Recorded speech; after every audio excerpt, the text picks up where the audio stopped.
युगल पद में पदों में सदा सदा पदवंदन। मंच पर विराजित मुद मंगल में पूज्य साधु समाज, विद्वत समाज, सत्संग में समुपस्थित परम सम्माननीय सत्संग प्रेमियों, प्रबुद्ध जनों तथा पूजनीय मातृशक्तियों,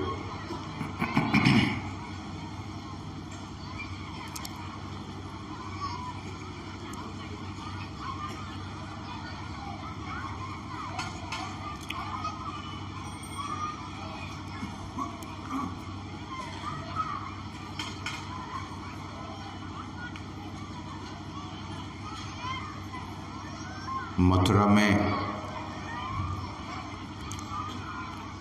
एक राजा हुए।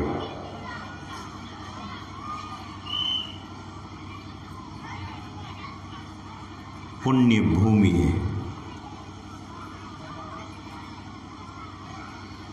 जहाँ शराब बिकता है उसको लोग पुण्य भूमि नहीं कहते,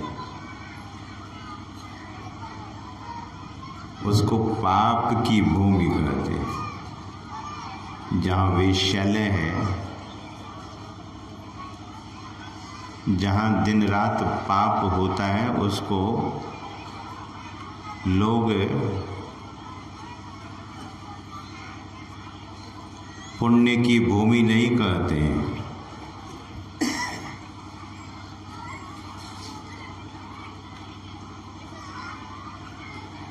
जहाँ जहाँ अवतारी पुरुष हुए, संत महापुरुष हुए, वह पुण्य की भूमि हो गई।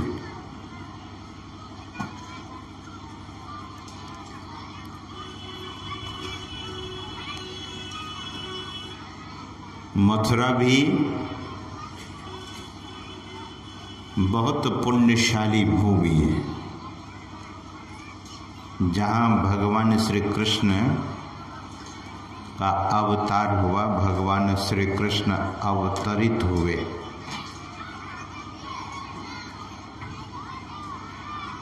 वहीं एक राजा रहते थे,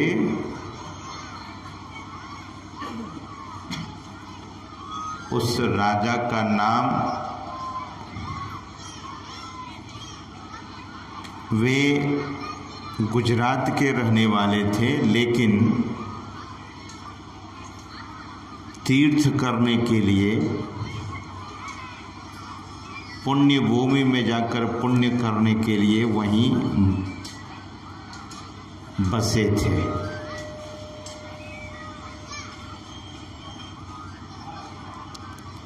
उस राजा का नाम है राजा अम्बरीश।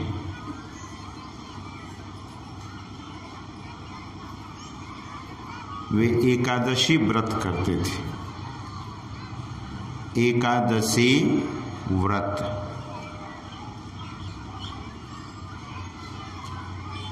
जिस मनुष्य के जीवन में व्रत का मतलब संकल्प, जिस मनुष्य के जीवन में संकल्प नहीं है, बड़ी से बड़ी उपलब्धियों को नहीं प्राप्त कर सकता। कोई विद्यार्थी संकल्प लेता है कि मुझे यही बनना है, तो जब संकल्प लेता है तो उसी तरह से उनका प्रारब्ध बनना शुरू हो जाता है। आपका संकल्प कितना मजबूत है, your will power must be very strong. बहुत मजबूत आत्मबल होना चाहिए। जीवन में जो व्यक्ति संकल्पधारी नहीं है, व्रतधारी नहीं है, वो तो कभी भी कहीं भी बदल जाएगा। तो तीर्थ भूमि में जब लोग जाते हैं तो वहाँ महात्मा लोग संकल्प कराते हैं कि एक अवगुण छोड़कर चले जाओ। आप किसी अच्छे आश्रम में जाएंगे, अच्छे महात्मा की संगति होगी तो वे कहेंगे आपसे कि कोई दुर्गुण है तो यहीं छोड़ जाओ। कदाचित आप प्रश्न करेंगे महाराज हम तो बहुत आश्रम गए हैं, कोई महात्मा कुछ छोड़ने के लिए नहीं बोले। जब आप सब कुछ छोड़ ही चुके हैं तो छोड़ने के लिए क्या बोला जाएगा। तो जीवन में संकल्प होना चाहिए। एकादशी का मतलब एक दिशा में मन को लगा देना। आत्मा सबसे बड़ा देवता है। आत्मा कहिए अथवा परमात्मा कहिए, बात एक ही है। सज्जनों, व्रत लेना चाहिए, व्रत करना चाहिए। कौन सा? कोई कहते हैं कि हम झूठ नहीं बोलेंगे, सत्य बोलने का संकल्प ले लिया, व्रत ले लिया। तो राजा अम्बरीश भी एकादशी का व्रत लिए हुए थे। गोस्वामी तुलसीदास जी महाराज कहते हैं कि एकादशी एक मना, बस कैसे हो करी जाए। मन को ऐरावत हाथी के तरह नहीं बिखेरिए। ऐरावत हाथी का सूंड जैसा कि वर्णन है कि 1000 सूंड होता है, तो उसका सिर कितना बड़ा होगा, जिसके सूंड ही 1000 हैं।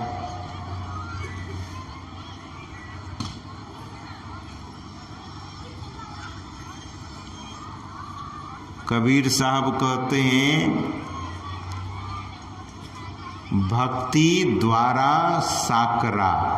भक्ति का जो द्वार है वो बहुत छोटा है, सकरा है। It's a very smallest door, the door of devotion.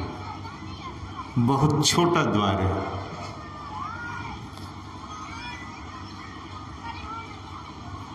और उस छोटे द्वार में मन का अगर फैलाव है तो मन उसमें समाएगा नहीं। रामकृष्ण परमहंस देव जी महाराज कहते थे कि सुई में धागा पिरोएंगे तो उसमें गांठ नहीं होनी चाहिए। गांठ होने से धागा पिरोया नहीं जा सकता। इसलिए मन को बिखरने मत दीजिए। जो व्यक्ति अपना मन समेट के रखते हैं, समेटने का मतलब क्या, जिसका मन संयमित है, you have the mastery over the mind। मन पर, मन का आप मास्टर हैं, मतलब मालिक हैं। सज्जनों, संकल्पित मन, संयमित मन, दुनिया में जिस व्यक्ति का मन संकल्पित है, संयमित है, दुनिया में किसी भी चीज को वह प्राप्त कर सकता है। बड़ी से बड़ी उपलब्धियों को वह प्राप्त कर सकता है। इसलिए हौसला बिल्कुल बुलंद होना चाहिए। बहुत नेता लोग इलेक्शन में खड़े हो जाते हैं। लोगों को भी पता है कि जीतने वाला कौन है, जीतने वाला अलग ही दिखते हैं। लेकिन इलेक्शन में हमने देखा, इस बार इलेक्शन के समय में लॉकडाउन में मैं भी बिहार में ही था, तो एक सज्जन मेरे पास आए, आश्रम में था, एक झोला टांगे हुए, साइकिल उधर खड़ी कर दिया और कहा कि महाराज मैं इलेक्शन लड़ना चाहता हूँ। मैंने कहा कि लोग जानते हैं आपको, बोले जानते तो हैं।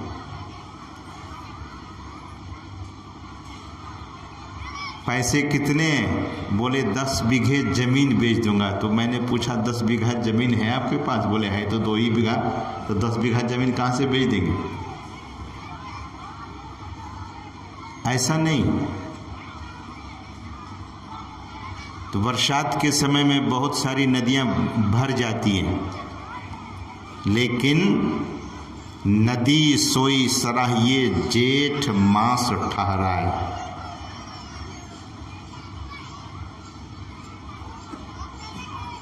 तो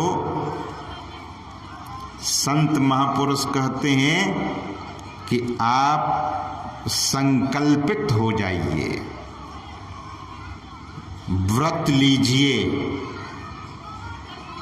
जीवन में व्रत होना चाहिए।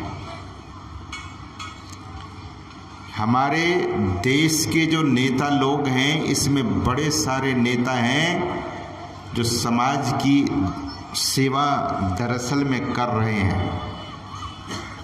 ऐसे भावी नेता को जरूर चुनिए जो सेवा करना चाहते हैं।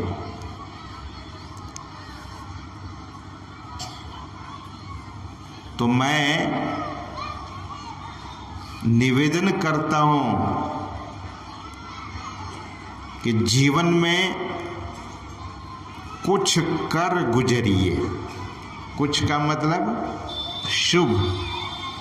अशुभ तो यूं ही होता रहता, न चाहने पर भी अशुभ होता है। तो जो समाज सेवी लोग हैं, राष्ट्र की समाज की सेवा करते हैं, उनको जरूर साथ दीजिए, उनको जरूर समर्थन दीजिए। अपने जीवन को और समाज को मजबूत बनाइए। अच्छा, क्या नाम है? देवेंद्र भारती जी, निकनेम डब्लू सिंह जी यहाँ आए थे आपके बीच में। बड़े अच्छे सुलझे हुए आदमी हैं, आपके बीच के ही सज्जन हैं।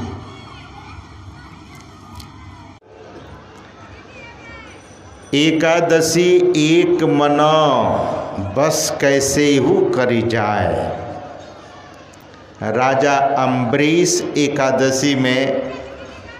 एकादशी व्रत में सिद्ध हो गए थे। उनका मन एक दिशा में लग चुका था, ईश्वर की ओर। पूज्यपाद महर्षि संसेवी जी महाराज के प्रवचन को मैं पढ़ रहा था। महर्षि संसेवी जी महाराज कह रहे थे कि दुनिया के लोगों में कुछ भ्रामक विचार है। ये साधु महात्मा देश के लिए बोझ हैं, भार हैं। ये साधु महात्मा देश के लिए क्या करते हैं? समाज के लोगों को विमुख कर रहे हैं। कहते हैं सब मिथ्या है, सब झूठा है, संसार मिथ्या है, संसार झूठा है, सगे संबंधी सब बेकार है। ऐसा कह कर महात्मा लोग समाज के लोगों को दिग्भ्रमित कर रहे हैं।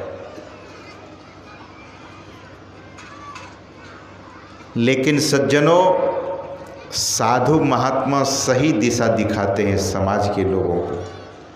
साधु महात्मा कभी ये नहीं कहते कि आप अपना काम धंधा छोड़ दीजिए, घर गृहस्थी को छोड़ दीजिए। ऐसा कोई साधु महात्मा नहीं कहते।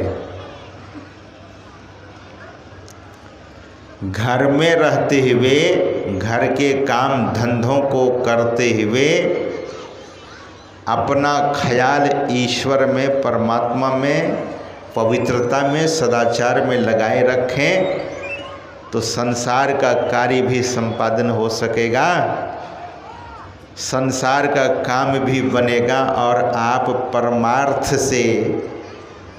परमार्थ के पुण्य से नहीं वंचित रहेंगे, परमार्थ का पुण्य होता रहेगा। सज्जनों, राजा अम्बरीश का मन बिल्कुल संकल्पित और संयमित मन था। एकादशी व्रत फलित हो चुका था। इसको बुझा देते।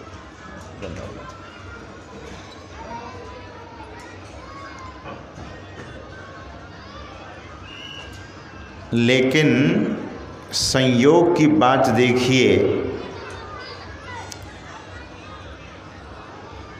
एकादशी का व्रत चल रहा था, तो जैसे व्रत हो गया उसके बाद पारना होता है। व्रत को फिर पूरा कर लिया जाता है। गंगा का जल और तुलसी का दल लेकर पारना, पारना का मतलब व्रत पूरा हो गया एकादशी। लेकिन उस दिन कुछ नहीं खाना है। एक ऐसा एक एकादशी कई तरह का,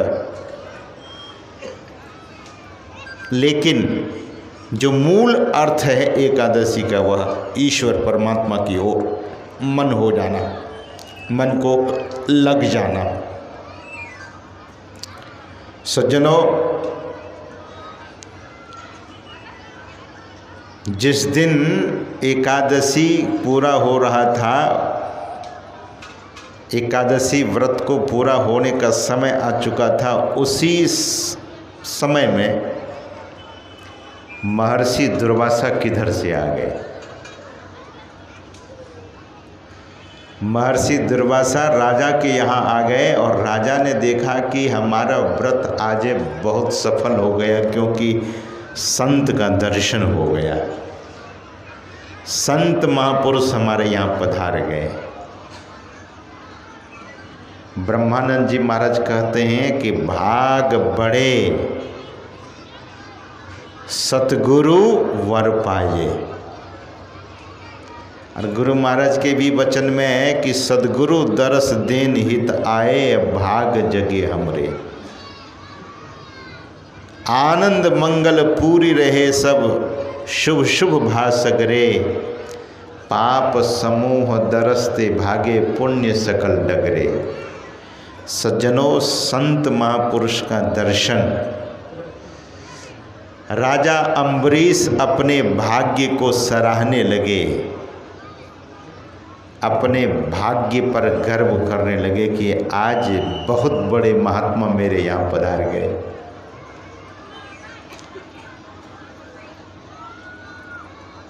तो महात्मा पधारे हैं एकादशी के दिन। हम लोग जम्मू कश्मीर जाते हैं, वहाँ एक सज्जन है बनारसी दुबे,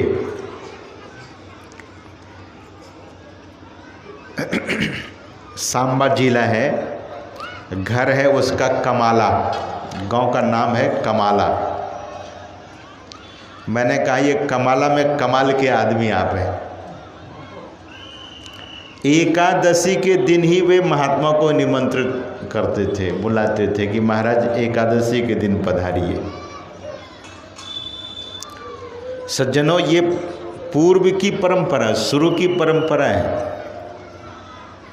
संत कबीर साहब कहते हैं, जा घर गुरु की भक्ति नहीं, संत नहीं मेहमान। ता घर जम डेरा किया, जीवत भया मशान शमशान। जिस घर में गुरु की भक्ति नहीं होती है और संत लोग मेहमान बनकर नहीं पधारते हैं, तो वो घर कैसा है? बोले यमराज का घर है वो। श्री सद्गुरु महाराज की। इसलिए संत को सूरदास जी महाराज कहते हैं कि जा दिन संत पाहुन आवत, जिस दिन संत पाहुने आते, जैसे दामाद आते हैं घर में तो सब सम्मान करते हैं, लेकिन दामाद से भी बढ़कर संत पाहुना। कहते हैं कि जिस दिन संत महापुरुष आपके घर में पधार जाए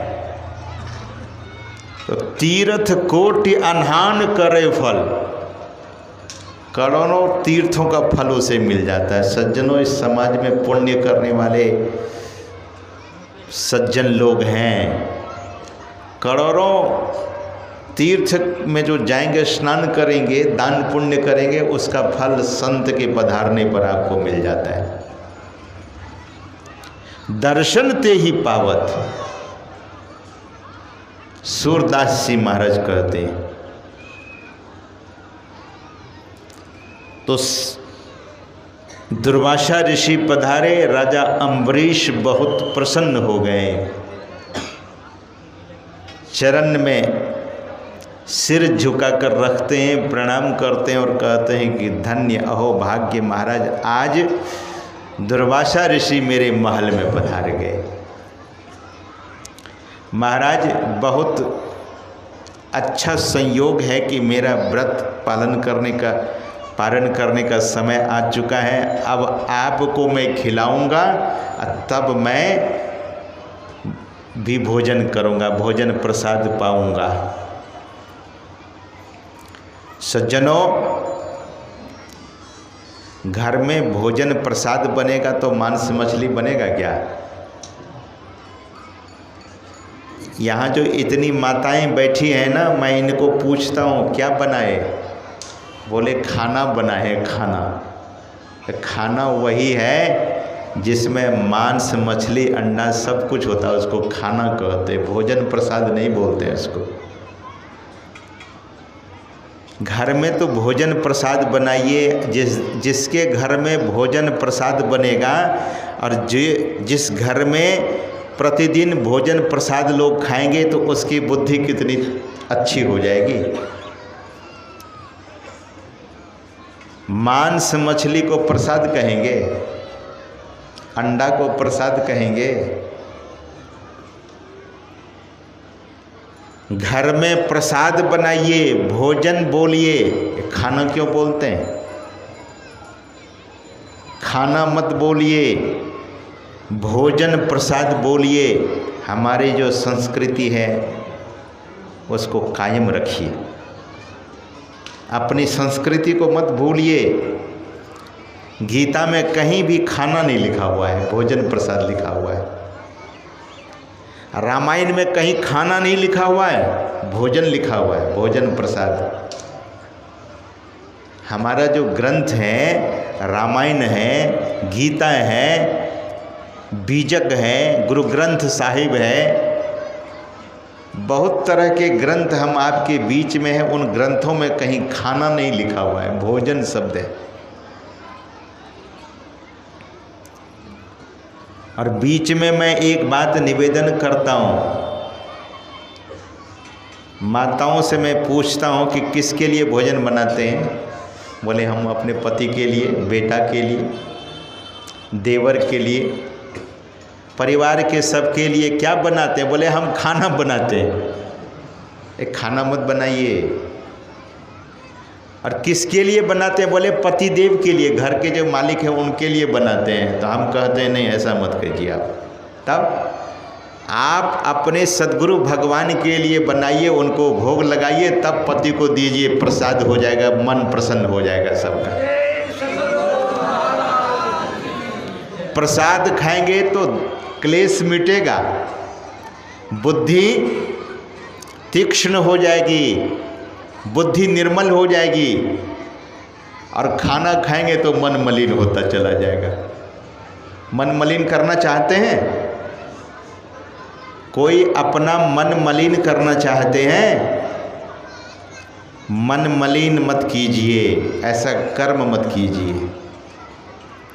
घर में प्रसाद बनाइए, भगवान को भोग लगाइए, सद्गुरु भगवान को भोग लगाइए। और वही भोग लगाया हुआ अन्न सब में डाल दीजिए और भोजन परोसिए। जिस अन्न में भगवान की कृपा चली गई, अब वह अन्न प्रसाद हो गया। उस अन्न को जो खाएगा तो उनकी बुद्धि निर्मल हो जाएगी, वासनाहीन हो जाएगी। सज्जनों, आपके हाथ में जब प्रसाद दिया जाता है तो क्या करते हैं? पहले प्रणाम करते हैं। प्रसाद मिला है, प्रणाम कर लेते हैं और तब खाते हैं। संत महापुरुष कहते हैं कि मंदिर में आप ही के घर का अन्न गया, उसको प्रणाम करके खाते हैं, और घर में जो परमात्मा का दिया हुआ अन्न है उसको यूं क्यों खा लेते हैं? ये संत महापुरुष जब आपके घर पधारते हैं तो उनके रहने गहने को देखकर सीख लेना चाहिए। समाज में संत महापुरुष इसीलिए आते हैं कि छोटी छोटी बातों को सिखा देते हैं और हम आपके जीवन को संस्कारित कर देते हैं। हम आपका जीवन संस्कृत हो जाता है, हम आपका जीवन सम्यक और सुंदर हो जाता है। इसलिए संतों का आदर करना सीखिए, संत महापुरुषों का सम्मान करना सीखिए। ये भारत देश है, ये ऋषि देश, ऋषियों का देश है, ये साधु महात्माओं का देश है, ये कृषि प्रधान देश है और यह ऋषि प्रधान देश है। क्यों अपने विरासत को भूलते जा रहे हैं? मत भूलिए अपनी संस्कृति को, अपनी विरासत को। राजा अम्बरीश दुर्वासा ऋषि से कहा कि महाराज आप पधारे हैं, बहुत संयोग की बात है। आज मेरा भाग्य का उदय हुआ है। भाग्यो उदयन, भागवत श्रीमद् भागवत में लिखा है, भाग्य का उदय हो जाता है। साधु नाम दर्शनम पुण्यम। महापुरुष कहते हैं कि साधु महात्माओं का दर्शन पुण्य कारक है, पुण्य देने वाला है। महर्षि दुर्वासा ने देखा कि राजा तो बहुत बड़े भक्त हैं, और देखिए मैं कथा तो कह रहा हूँ लेकिन बाद में बताऊँगा इस कथा का क्या उद्देश्य है। यह प्रसंग श्रीमद् भागवत में आया हुआ है और रामायण जी में भी इस प्रसंग की चर्चा है। तो दुर्वासा ऋषि राजा अम्बरीश की श्रद्धा भक्ति को जग जाहिर करने के लिए पधारे हैं। जहाँ संत पधारते हैं ना, उस परिवार का उजागर हो जाता है। वह परिवार दरअसल में बहुत पुण्य किया हुआ होता, तभी वहाँ संत महात्मा पधारते हैं, वहाँ निवास करते हैं। सज्जनों, दुर्वासा ऋषि ने कहा कि राजन, आपकी भक्ति की प्रगाढ़ता देखकर, आपकी श्रद्धा को देखकर मैं तो बंध गया। आपकी भक्ति, आपकी श्रद्धा बहुत निश्चल है। राजन, आप बड़े निष्कपट हैं। राजन, लेकिन हमारे साथ तो एक लाचारी है। बोले, क्या लाचारी महाराज? बोले, मेरा संध्या का समय हो गया है, संध्या वंदन करने का समय हो गया है। ध्यान दीजिए, सुबह में भी संध्या वंदन होता है। संध्या मतलब हमारे श्रद्धेय स्वामी बोधानंद जी महाराज ग्रंथ साहब का पाठ करते हैं, उसमें आया है, संध्या सोई जो संधि पिछाने, मन पसरे को घट में आने, सो संध्या हमरे मन मानी, कहे कबीर सुनो रे ज्ञानी। वह संध्या मैं मानता हूँ। सुबह में भी त्रिकाल संध्या की चर्चा होती है न, जहाँ जीव और शिव की संधि होती है, जीव और पीव की संधि होती है, जीव और परमात्मा की संधि होती है। जहाँ जीव और जीवात्मा और परमात्मा का मिलन होता है, वही संध्या। जहाँ यह जीव अपने को पिंड को छोड़कर ब्रह्मांड में जोड़ते हैं वह संधि, और वह संधि स्थल हम आपके शरीर में है। लेकिन महर्षि दुर्वासा संकेत करते हैं, सज्जनों हर कथा का आध्यात्मिक संकेत है, अर्थ है, मीनिंग है। We must understand the meaning of the scriptures story, जो वहाँ कुछ लिखा है। तो महर्षि दुर्वासा कहते हैं कि राजन, हमारा तो समय हो गया है संध्या वंदन करने का, बगल में ही यमुना जी है, जरा हम स्नान कर लें।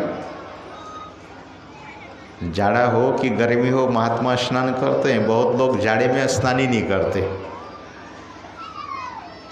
मुंह कान सूख जाता है, लोग पूछते हैं अरे भाई क्यों सूख गया, और नहीं जाड़े में स्नान नहीं करेंगे तो शरीर बहुत खुजलाता है। और सुनते हैं कि बहुत लोगों को चीलर भी हो जाता है नहीं स्नान करने से। स्नान नहीं करेंगे तो चीलर तो होगा ही। स्नान करना चाहिए।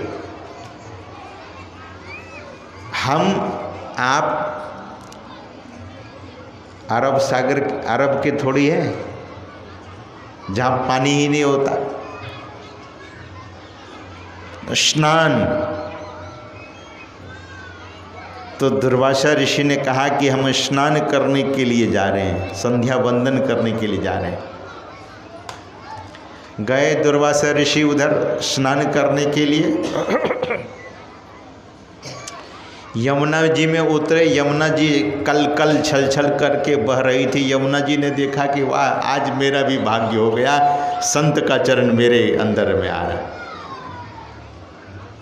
संत तो जिधर जाते हैं उधर ही उनका स्वागत होता है। यमुना जी में गए, दुर्वासा ऋषि स्नान करने लगे। स्नान करने के बाद कपड़ा पहनकर यमुना जी के तट पर ही बैठ गए, ध्यान में ध्यान करने लगे।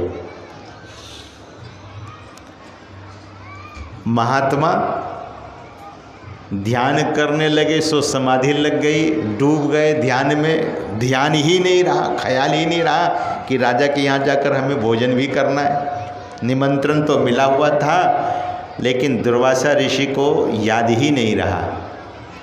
घंटों बैठ गए ध्यान में। तब तक इधर राजा अम्बरीश ने देखा कि पारना का समय खत्म हो रहा है, तो गंगा जल और तुलसी का दल लेकर पारना कर लेते हैं। मतलब तुलसी का दल खाकर थोड़ा गंगा जल पी लेते हैं कि व्रत भंग नहीं हो।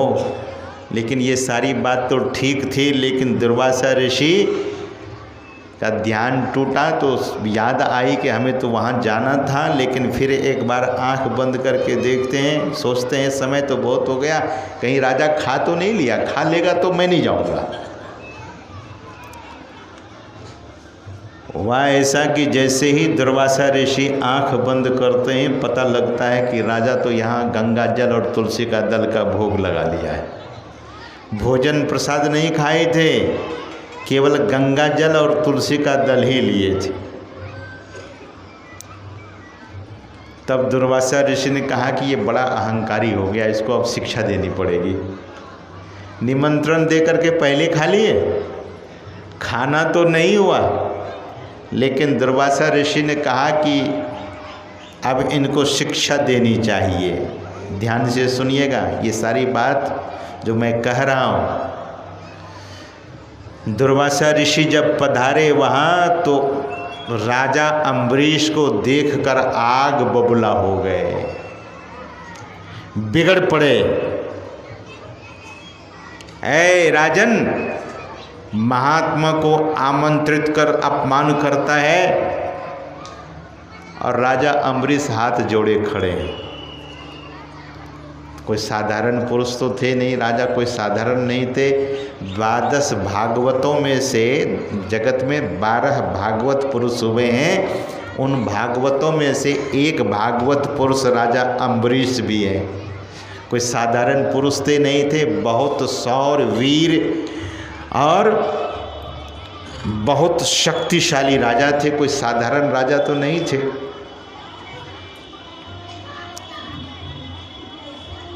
बहुत पराक्रम था उनका। वे जब तीर्थ भूमि चले जाते थे तो उनके राज्य की रक्षा सुदर्शन करते थे। चारों तरफ सुदर्शन घूमते रहता था। भगवान विष्णु सुदर्शन चक्र भेज देते थे कि जाओ उनके राज्य की रक्षा करो।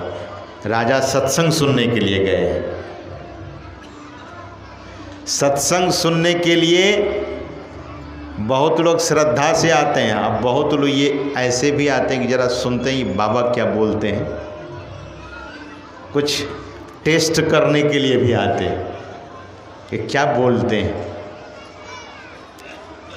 लेकिन जिनको निष्ठा है उनकी बात ही कुछ और है। सज्जनों, अभी हमारे यहाँ एक स्वामी शुद्धानंद बाबा हैं, शिक्षक महात्मा हैं, लेकिन शिक्षण का काम करते हैं, सरकारी अध्यापक हैं, टीचर हैं। तो कोरोना काल में ऐसा हुआ कि विद्यार्थियों को छुट्टी हो गई और टीचर लोगों को छुट्टी नहीं हुई। तो वे क्या किए, सोचे कि हाजिरी आकर के बना लेंगे। और जब तक नहीं आए हैं सोचे हाजिरी बाद में बना लेंगे। थोड़ा कुप्पा घाट चले जाते हैं आचार्य श्री का दर्शन करने के लिए। ध्यान से सुनिएगा।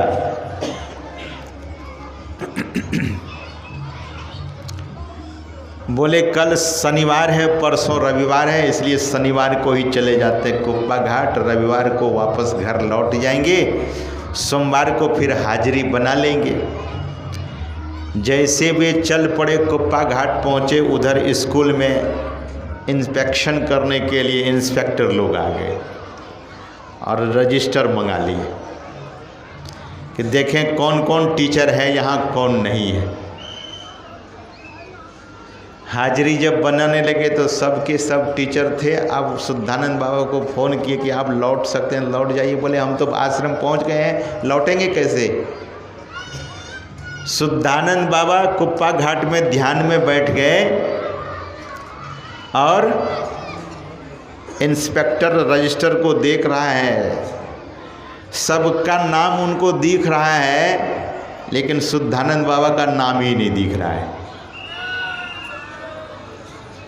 आश्चर्य हो गया। इंस्पेक्शन करके जब इंस्पेक्टर लोग चले गए और तब ध्यान से उठने के बाद फ़ोन किया कि क्या हुआ, हमको सस्पेंड तो नहीं कर दिया। बोले महाराज आपका नाम तो दिखा ही न, पूछा कि ये कहाँ है, ये शुद्धानंद कहाँ है, पूछा ही नहीं। तब गुरु महाराज को जाकर प्रणाम किए और बोले धन्य है सद्गुरु महाराज। और जब स्कूल पहुँचे तो पूछने लगे कैसे रजिस्टर में मेरा नाम नहीं दिखा। बोले कि जहाँ आपका नाम था वहाँ उनकी उंगली रह जाती थी, अपने उंगली से आपका नाम वो ढक देते थे। ये कैसे होता था पता ही नहीं लगता था। हम लोग तो सोचते थे अब गए कि तब गए, अब गए कि तब गए, लेकिन बच गए आप। भगवान श्री कृष्ण गीता में कहते हैं अनन्यास चिंतयन्तो माम यो भक्तः पर्युपासते, जो मेरा अनन्य चिंतन करते हैं। अनन्य का अर्थ न अन्यः, अनन्य चिंतन करते हैं। तो राजा अम्बरीश जब सत्संग सुनने जाते थे तो उनके राज्य की रक्षा कौन करते थे? सुदर्शन। कल हमारे छोटे लाल बाबू सरपंच साहब कह रहे थे महाराज मैं 6 महीने में घर लौटा हूँ। तो ये 6 महीने में, सज्जनों, समाज में ऐसे बड़े सारे लोग हैं जिनकी निष्ठा बड़ी प्रशंसनीय है, स्तुत्य है। निष्ठावान पुरुष, निष्ठावान भक्त और भक्तिन इस दुनिया में हैं। तो दुर्वासा ऋषि पधारे हैं यमुना के तट पर ध्यान करके और गुस्से में तलमला रहे थे, गुस्से में कांप रहे थे। राजा अम्बरीश तो बड़े शांत चित्त हैं। राजा अम्बरीश भयभीत नहीं हुए, लेकिन हाथ जोड़कर खड़े हैं। दुर्वासा ऋषि ने बहुत बात कह दी और कहा कि तुम कुछ बोलते क्यों नहीं हो? फिर भी राजा कुछ नहीं बोल रहे। अरे तुम पहले खा लिए तब हमको बुलाकर खिलाना चाहते हो? इतना बड़ा अपमान तुमने मेरा कर दिया है। महात्मा का अपमान क्या होता है अभी तुम्हें मैं बताता हूँ। ऐसा कहकर अपने सिर से एक जटा उखाड़कर धरती पर पटक देते हैं।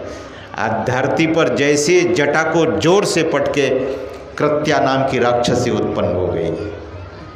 राक्षसी हाथ जोड़कर दुर्वासा ऋषि को पूछती है कि क्या क्या आदेश है आपका? बोले इसको खा जाओ, ये बड़ा हमारे साथ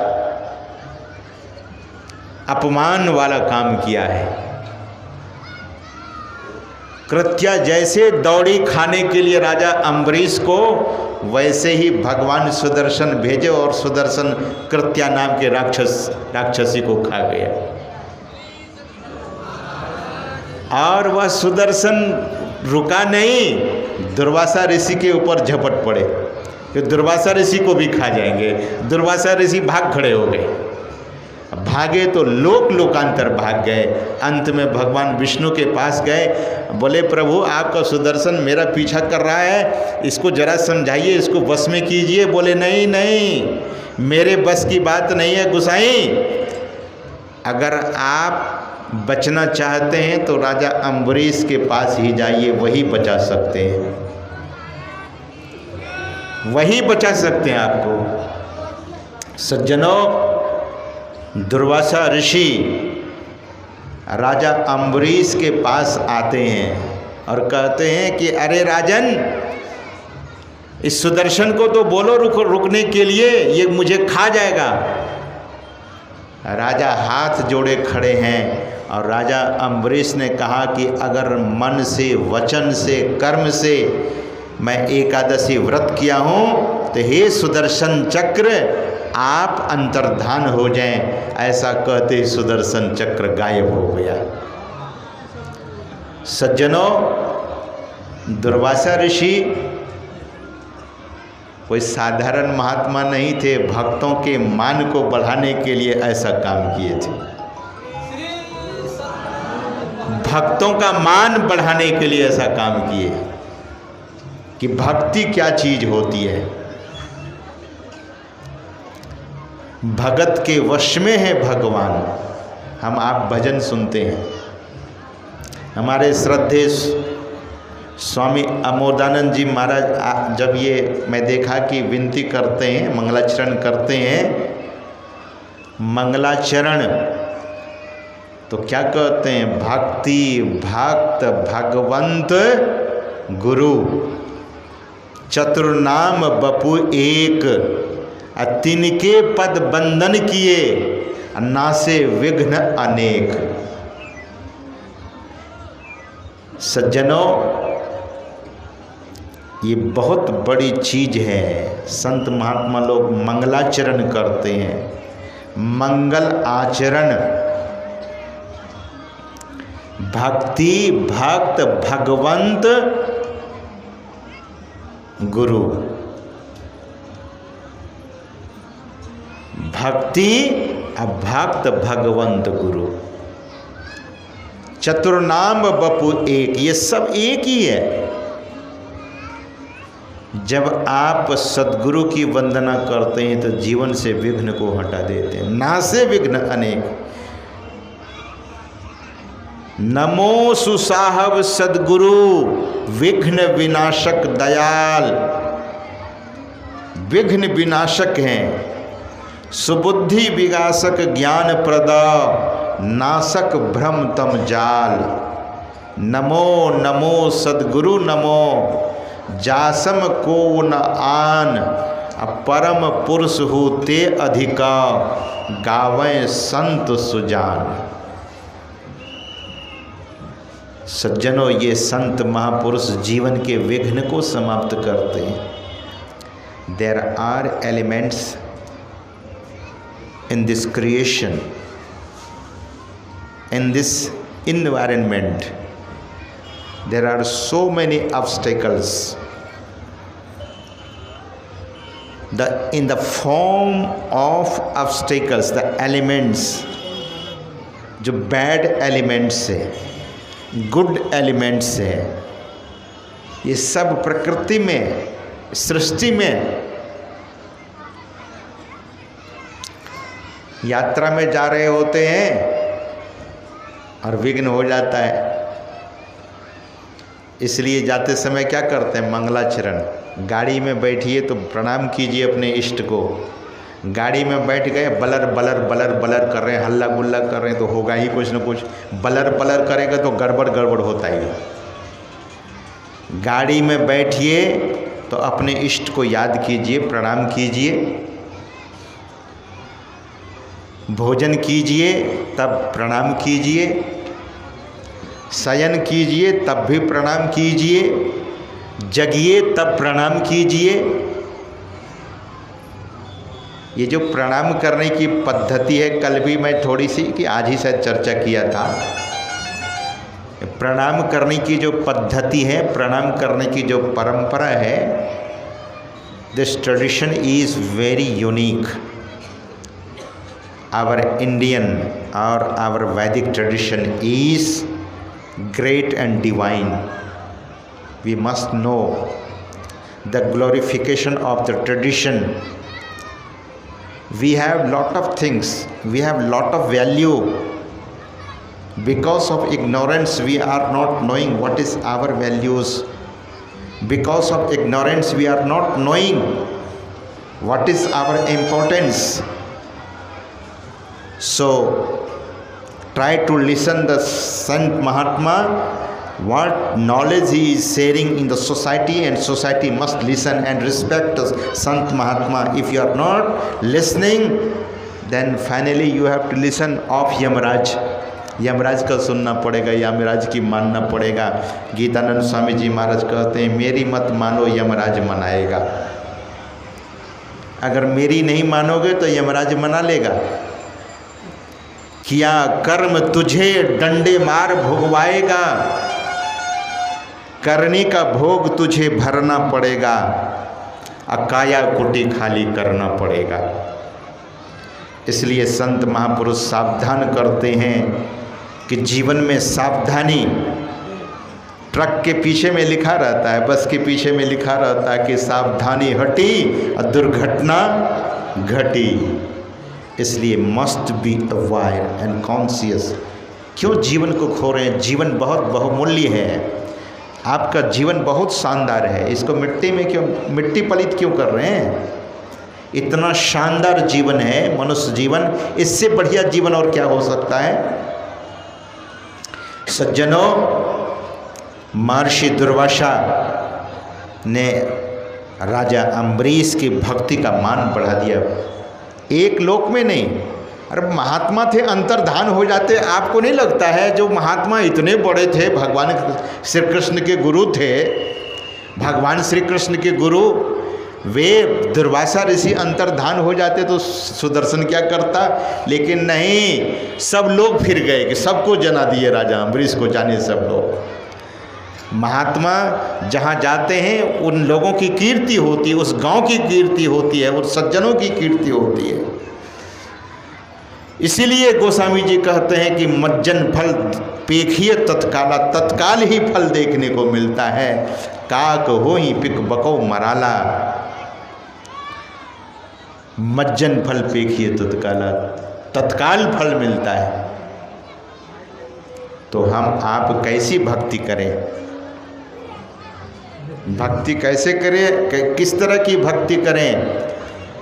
मुझे सरगुण शरण बाबा अभी बोल रहे थे कि महाराज 6 बजे आरती करेंगे। मैंने कहा 6 बजे आरती क्यों कीजिएगा, 5 बजे तक मैं बोलूँगा। उसके बाद जो भी थोड़ा बहुत भजन कीर्तन करना करिए, धन्यवाद ज्ञापन करना कर लीजिए, और समय से लोगों को छोड़ दीजिए, लोगों को घर जाना है। अब 5:21 तो हो गया है। हमारे ये श्रद्धे बाबा कह रहे हैं महाराज गाड़ी मत देखिए अभी, लेकिन समय से ही सत्संग का कार्यक्रम होता है, समय से ही सब कुछ अच्छा लगता है। समय से दिन रहते लोग घर पहुँचे, अंधेरे में थोड़ा संशय होता है, तो छोटा सा निवेदन थोड़े शब्दों में बोलकर मैं अपने वाणी को विराम दूंगा। 5:30 तक, 5 तक मैं कहा था लेकिन 5:30 तक और 9 मिनट बोल देता हूँ, 8 मिनट। वह यह है कि भक्ति की चर्चा हम आप सुन रहे थे कि आज भक्ति के संबंध में पाठ सुना रहे थे। मैं वहीं से श्रद्धेय स्वामी अमोदानंद जी महाराज के उस कथा को सुन रहा था। गुरु महाराज भी उस कथा को कहा करते थे। दरअसल में गार्गी और मैत्रेय ये 2 नारी हुई जो महर्षि याज्ञवल्क्य की पत्नी थी। महर्षि याज्ञवल्क्य कहीं जा रहे थे तो दोनों से पूछे थे, कथा तो सुन ही चुके हैं, प्रसंग को सुन चुके हैं, क्या? एक ने कहा कि मेरे लिए इतने सामान लेकर आइए और दूसरे ने कहा कि आप सुरक्षित लौट आइए, मेरा सौभाग्य अखंड रहे, यही मेरी कामना है। सज्जनों, समर्पण कैसा है? समर्पण, और जब तक समर्पण नहीं होता है तो भक्ति की शुरुआत नहीं होती है। इसलिए समर्पण संपूर्ण रूप से होना चाहिए। Completely surrenderness. When you are going to surrender yourself completely, you are going to be complete person. आप भी पूर्ण हो जाएंगे। तो भक्ति 2 तरह की होती है, ध्यान से सुनिए। भक्ति 2 तरह की होती है, एक अपरा भक्ति होती है और दूसरी परा भक्ति होती है। अपरा और परा, अपरा भक्ति सब करते हैं लेकिन परा भक्ति कोई कोई करते हैं। सज्जनों, आप जहाँ बैठे हैं ये संत मत है। संत मत का मतलब ये वैदिक मत भी है, ये संत कबीर साहब की मत है और ये गुरु नानक देव के भी मत हैं, ये नामदेव जी महाराज के भी मत हैं, ये दादू दयाल मीरा और सहजोबाई का भी मत है। इस सब महापुरुषों का मत है, इसलिए संत मत इसे कहा जाता है। मतलब सभी महापुरुषों का मत, सभी महापुरुष का जो मत है, गीता रामायण उपनिषद का जो मत है, विचार है, ज्ञान है, वही संत मत है। और ये जितने महापुरुष हुए, चाहे वे गुरु नानक हुए, चाहे वे संत कबीर हुए, चाहे वे दादू दयाल हुए, चाहे वे सहजो मीरा चरणदास, जो भी संत हुए, सबों ने हम सबों को 2 प्रकार की भक्ति की शिक्षा दी है। एक अपरा भक्ति, दूसरी परा भक्ति। सरगुण और निर्गुण दोनों प्रकार की भक्ति।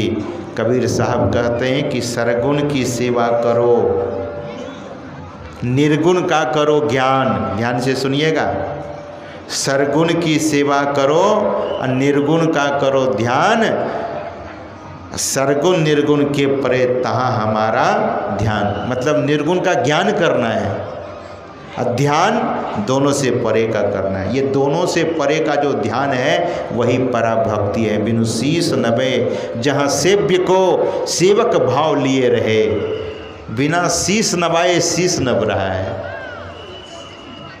ऐसी सज्जनों वो सूक्ष्म अति सूक्ष्म भक्ति है। उस भक्ति की चर्चा हम फिर करेंगे, क्योंकि पराभक्ति बहुत विस्तार पूर्वक वर्णन, पराभक्ति के बारे में बहुत विस्तार पूर्वक वर्णन किया गया है। पराभक्ति घंटे में और 5-10 मिनट में समझ नहीं सकते, लेकिन इतनी सी बात ये ज़रूर है कि हम आप पराभक्ति के द्वार पर जरूर खड़े हैं। हम पहले सगुण साकार की सेवा करें। सगुण यानी पहले स्थूल रूप, स्थूल नाम का जप और स्थूल रूप का ध्यान, और उसके बाद सूक्ष्म ध्यान, और सूक्ष्म ध्यान के बाद सूक्ष्माति सूक्ष्म ध्यान, दिव्याति दिव्य ध्यान, उस ध्यान को करेंगे और पराभक्ति की पराकाष्ठा पर चले जाएंगे। यही संत महापुरुष कहते हैं माध्यम है इष्ट का नाम और इष्ट का रूप, और फिर निराकार और उससे भी परे जाने का। मतलब यही गोस्वामी जी कहते हैं स्वतंत्र भक्ति करने के लिए, यानी इंद्रियों के घाटों से ऊपर उठने के लिए। गोस्वामी जी कहते हैं कि 3 अवस्था तजहु भजहु, 13 अवस्था तजहु भजहु भगवंत, मन क्रम वचन अगोचर व्यापक व्याप्य अनंत। महापुरुष कहते हैं कि 3 अवस्था का त्याग, और जागृत, स्वप्न और सुषुप्ति, ये तीनों अवस्था में रहकर भक्ति नहीं होती है। इस तीनों अवस्था का त्याग कर चौथी अवस्था यानी तुरीय अवस्था में जाकर भक्ति की शुरुआत होती है। लेकिन शुरू में पहले जागृत में ही कोशिश करना होता है। जो कोशिश करते हैं उनको निश्चय ही सफलता मिलती है। तो सगुण साकार की भक्ति और फिर निर्गुण निराकार की भी भक्ति करें और अपने मनुष्य जीवन को सफल करें। मैं ज़्यादा नहीं कुछ कहती।